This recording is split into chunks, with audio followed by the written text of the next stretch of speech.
નવસારી શહેરમાં જૂના થાણાથી સુરત જતા સ્ટેટ હાઈવે પાસેના મોચીવાડી વિસ્તારમાં વહેલી સવારે એક આઈસર ટેમ્પો રસ્તાની બાજુમાં આવેલ ટ્રાન્સફોર્મર સાથે ધડાકાભેર અથડાતા ઓઇલ રસ્તા પર ઢોળાતા બાઇક ચાલકો સ્લીપ થયા હતા। નવસારીના જૂના થાણાથી સુરત તરફ જતા માર્ગ પર વહેલી સવારે એક આઈસર ટેમ્પો રસ્તાની બાજુમાં આવેલ વીજ કંપનીના ટ્રાન્સફોર્મર સાથે ધડાકાભેર અથડાયો હતો।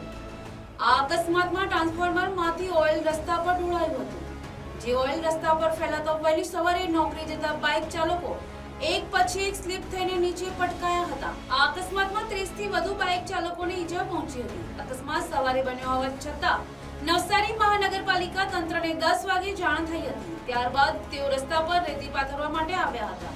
સ્થાનિક લોકોએ પણ આજુબાજુથી રેતી અને માટી લાવીને રસ્તા પર ફેલાવવાનો પ્રયત્ન કર્યો હતો। સ્થાનિક લોકોએ બાઇક ચાલકોને બીજા રસ્તે જવાની ભલામણ કરી હતી। આના કારણે અકસ્માતની ઘટનાઓ અટકી હતી। Bureau report NTC news Navsari.